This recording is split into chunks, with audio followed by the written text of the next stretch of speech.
Halo semua, kembali bersama saya Hendy. Pada kesempatan ini saya akan membahas alur film Jepang yang merupakan live action adaptasi manga berjudul Brave Gunjo Senki, menceritakan siswa sekolah olahraga bergengsi yang tiba-tiba dibawa kembali ke masa lalu dan menghadapi para samurai era Sengoku di Jepang. Kembalinya mereka ke masa lalu bukannya tanpa alasan. Ada seseorang yang berencana mengalahkan panglima perang utama pada zaman itu dan berniat merubah sejarah Jepang. Untuk mencegahnya, dengan menggunakan kemampuan fisik sebagai atlet olahraga dan juga pengetahuan tentang masa depan, mereka berjuang dalam pertempuran hidup dan mati.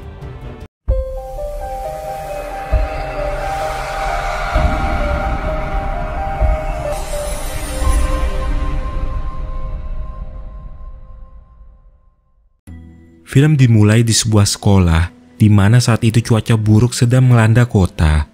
Terlihat seorang siswa bernama Fuwa yang berada di atap sekolah, menantikan suatu hal yang akan terjadi.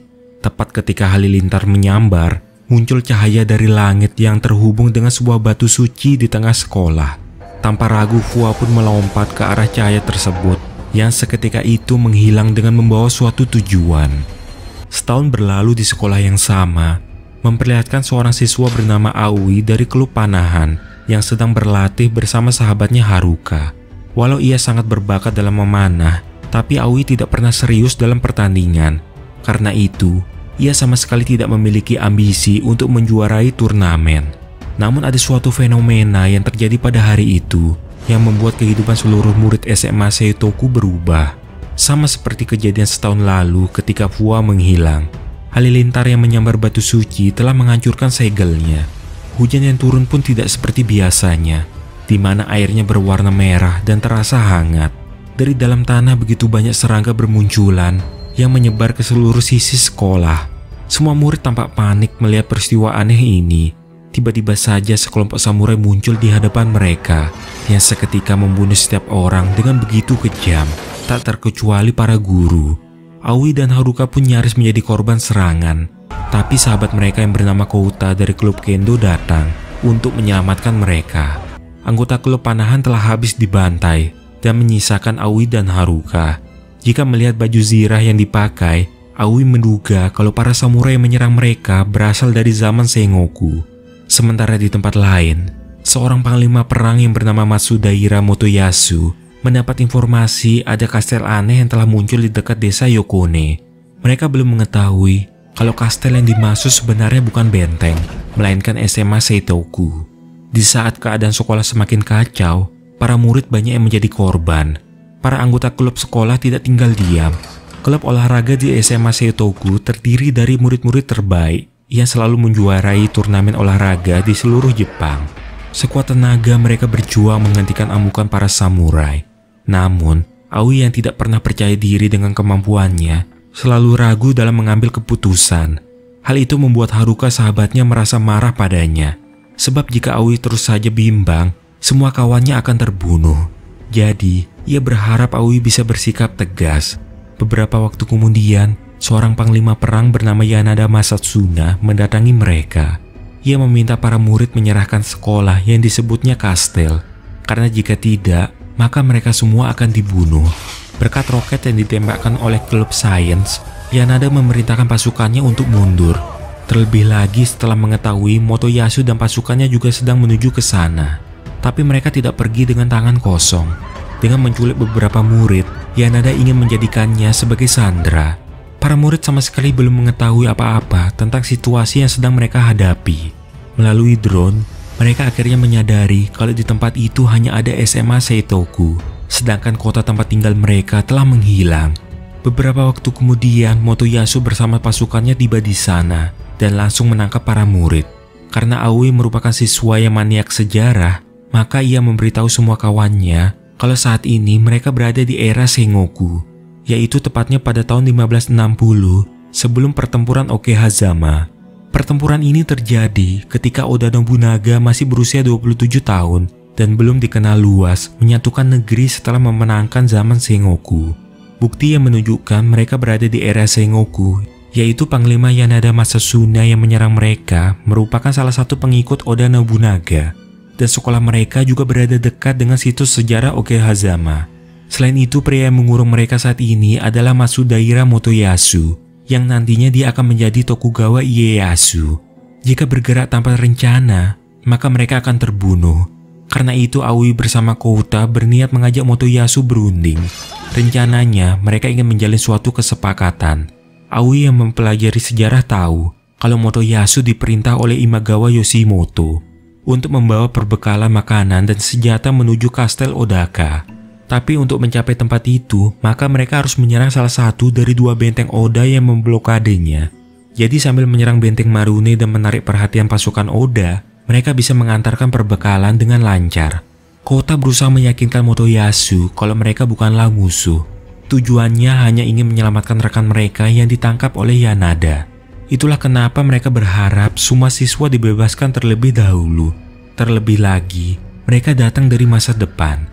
Mendengar itu, Motoyasu akhirnya menerima kesepakatan ini, asalkan Aoi bersama kawan-kawannya yang membuka jalan dan menyerang benteng Marune. Di benteng itulah teman-temannya ditawan oleh pasukan Oda. Demi menjalankan misi penyerangan sekaligus penyelamatan ini, Kouta meminta teman-temannya secara sukarela mengajukan diri. Ia sama sekali tidak memaksa. Bagi kelas senior akan memikirkan cara supaya mereka bisa pulang ke masa depan. Mereka adalah sekumpulan atlet top Jepang, jadi pasti bisa mengimbangi lawannya. Namun Aoi justru khawatir, karena menurut buku sejarah ada 500 prajurit yang menjaga benteng Marune. Tapi hal itu tak membuat kawan-kawannya gentar. Satu persatu para atlet dari masing-masing klub mengajukan diri dalam misi ini. Jika di total ada 28 murid yang siap bertempur melawan 500 prajurit. Malamnya, sebagai penyusun strategi, Aoi memberi jadwal dan rute yang akan mereka tempuh menuju benteng tersebut. Persiapan pun dilakukan dengan menggunakan segala alat-alat yang ada di sekolah. Esok pun tiba dan para murid bergegas menuju lokasi dengan melewati jalur pegunungan. Sedangkan siswa kelas lanjut menemukan bahwa batu suci tersebut adalah tempat medan magnet 0. Jika gaya magnet dari sambaran halilintar itu terganggu oleh medan magnet kuat dari batu suci, maka terjadilah penjelajahan waktu. Artinya, jika batu ini disambar oleh halilintar, kemungkinan akan membawa seisi sekolah kembali ke zaman mereka. Sementara di pegunungan, mereka diserang oleh para ninja utusan Oda.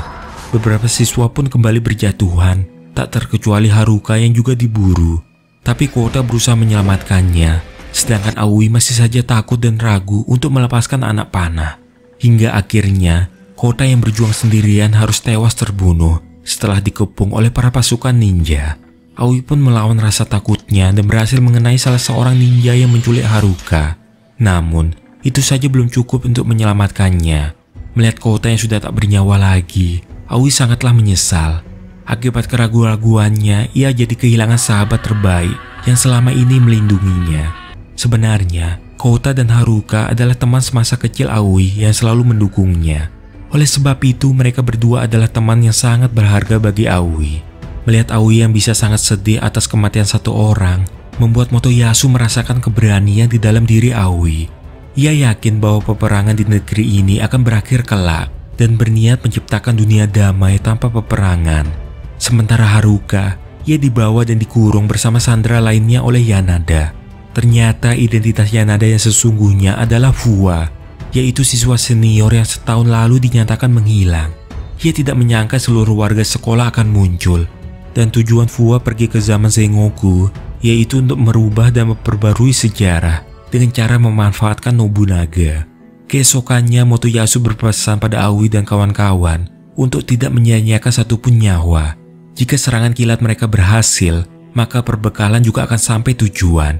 Tiba-tiba ada seorang siswa dari klub atletik yang menyusul mereka. Ia ingin menyampaikan kalau pada pukul 12.28 siang, kemungkinan halilintar akan menyambar dan mereka bisa kembali ke zaman semula. Waktunya pun sangatlah sempit, tapi Aoi menolaknya. Karena jika mereka kembali dengan meninggalkan teman-teman yang disandra, maka mereka pasti akan hidup dengan penuh penyesalan. Itulah sebabnya ia akan tetap melanjutkan misi.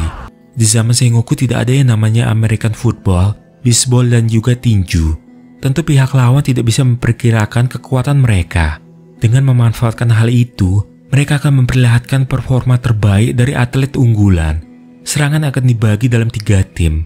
Tim A terdiri dari klub bisbol dan American football. Area ini adalah pintu masuk menuju benteng. Masing-masing dari mereka menghujani para prajurit dengan bom yang dirakit oleh klub Sains. Setelah mengaburkan pandangan musuh, Manjiro dari klub Sains meluncurkan drone untuk memantau keadaan benteng. Mereka ingin mengetahui posisi Sandra yang ternyata dikurung pada lokasi terjauh, yaitu di balik menara pemantau. Tim A terdiri dari klub bisbol yang memiliki kecepatan dan juga kehebatan melempar. Selanjutnya, tugas klub American Football yang menarik perhatian musuh. Memanfaatkan keributan itu, tim B akan menyusup dan mengalihkan prajurit yang berada di dalam. Tugas itu dijalankan oleh Yuta dari klub Anggar dan Ren dari klub Karate. Sedangkan tim C terdiri dari Aoi, Toshiaki, dan Manjiro menuju jalan terdekat ke arah penjara yang dijaga oleh sedikit prajurit. Tidak ada keraguan lagi bagi Aoi untuk melumpuhkan lawan di hadapannya. Satu persatu gerbang berhasil mereka lalui dengan susah payah. Tidak mudah bagi mereka menghadapi para prajurit yang dibekali katana. Bahkan di antara para murid turut kehilangan nyawa, termasuk Ren yang harus tewas saat melindungi Yuta. Hal itu menyulut amarah Yuta yang seketika menyerang dengan begitu brutal, tanpa memikirkan segala luka yang diterimanya demi membalaskan kematian Ren. Sementara itu, Tetsuo, kapten tim American Football, terluka parah akibat serangan. Ia meminta kawan-kawannya melanjutkan misi, sedangkan dia menjadikan dirinya sebagai umpan untuk mengalihkan musuh. Pertahanan terakhir di benteng Marune berhasil mereka tembus. Walau musuh di sana masih cukup banyak, tapi hal itu sama sekali tak menyurutkan mental mereka dan terus berusaha menerobos masuk. Akhirnya, para sandera berhasil mereka bebaskan, kecuali Haruka yang dibawa pergi. Aoi pun segera mencari keberadaannya. Namun ternyata, Yanada bersama pasukannya telah menjebaknya. Sedari awal, rencana Yanada adalah mengakhiri semuanya di sini. Ketika mereka akan diserang, tiba-tiba saja panah menghujani para pasukan. Rupanya yang datang membantu mereka adalah Motoyasu. Sesuai kesepakatan, jika telah menembus pertahanan terakhir benteng ini, maka Motoyasu dan pasukannya yang akan mengambil alih serangan. Aoi yang berjibaku menyelamatkan Haruka tidak menyadari kalau sejak tadi Yanada telah membidiknya. Yang tak diduga, Motoyasu yang mengetahui hal itu memilih melindungi Aoi. Sebagai panglima terhormat, ia mengorbankan dirinya supaya Aoi tetap hidup. Ia menaruh kepercayaan pada Aoi yang nantinya akan melanjutkan perjuangannya. Tentu Aoi sangat panik, karena jika Motoyasu meninggal, maka sejarah akan berubah dan masa depan yang mereka tuju turut menghilang. Haruka pun memberitahu Aoi kalau Yanada sebenarnya adalah siswa dari sekolah mereka yang menghilang. Dia ingin memanfaatkan Nobunaga dan Hideyoshi untuk mengubah sejarah. Mendengar itu, Aoi meminta Haruka segera kembali ke sekolah, sedangkan ia yang akan menghentikan Yanada. Aoi tidak bisa membayangkan akan seperti apa sejarah negeri ini nantinya tanpa Tokugawa Ieyasu. Bukan hanya itu, Yanada bahkan membunuh salah seorang pesuruh klan Imagawa yang nantinya bernama Toyotomi Hideyoshi, yaitu salah satu dari 3 pemersatu Jepang. Jika 2 tokoh ini meninggal, maka hanya menyisakan Oda Nobunaga. Oleh karena itu, apapun yang terjadi, Aoi harus menggantikan Yanada. Tidak ingin membiarkan Aoi berjuang sendirian, maka Haruka memilih membantunya. Namun kemampuan memanahnya tak sebanding dengan keahlian berperang milik Yanada dan harus terluka karenanya. Aoi sendiri tak merasakan bahwa dirinya masih punya harapan atau masa depan. Tapi setelah datang ke zaman ini, ia menemukan sesuatu yang tak dimiliki Yanada, yakni rekan-rekan berharga yang sangat ingin ia lindungi. Aoi yang masa kecilnya juga ahli kendo seperti Kouta, mengeluarkan kemampuan pedang terbaiknya untuk mengalahkan Yanada. Dengan menggunakan katana pemberian Motoyasu, ia mengakhiri hidup Yanada demi menyelamatkan negeri ini. Ternyata, pria yang nantinya menjadi Toyotomi Hideyoshi masih bertahan hidup dan pergi dari benteng tersebut. Waktu yang tersisa hingga halilintar selanjutnya semakin sempit. Dengan memacu kuda, Aoi membawa Haruka untuk kembali ke sekolah. Tapi Haruka menyadari gelagat aneh Aoi yang sebenarnya berniat tinggal di zaman Sengoku. Aoi berencana membereskan sejarah yang telah dikacaukan oleh Fuwa. Itulah alasan mengapa mereka semua dipanggil ke zaman ini. Dengan tegas Aoi meyakinkan Haruka kalau mulai saat ini ia akan mempercayai dirinya sendiri dan serius menjalani hidupnya. Walau Haruka menyayanginya, tapi ini pertama kalinya ia mendengar kesungguhan hati Aoi. Satu-satunya yang bisa ia lakukan adalah merelakan Aoi pergi, yang bertekad melindungi sejarah negeri ini. Halilintar yang dinanti pun menyambar batu suci, yang perlahan membawa seisi sekolah kembali ke zaman asalnya.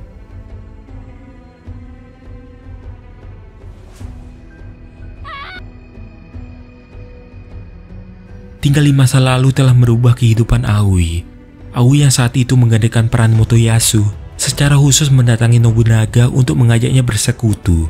Dalam sejarah diketahui ada 3 pemersatu Jepang, di antaranya Toyotomi Hideyoshi, Oda Nobunaga, dan Tokugawa Ieyasu. Karena itulah sudah saatnya ia menyingkirkan nama Motoyasu dan menggantinya dengan nama yang baru, yaitu Tokugawa Ieyasu. Di masa depan, keadaan sekolah damai seperti sedia kala. Dari internet, Haruka melihat lukisan terbaru Tokugawa Ieyasu saat masih muda, yang jika diperhatikan sosoknya sangat mirip dengan Aoi, mengenakan pakaian bermotif yang sama dengan sabut tangan yang dulunya pernah Haruka berikan pada Aoi. Ini artinya perjuangan Aoi di masa lalu telah berhasil, dan film pun berakhir.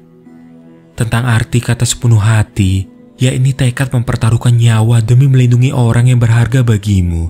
Jika nyawamu sudah di ujung tanduk, berarti kau telah berusaha sepenuh hati pada orang yang ingin kau lindungi.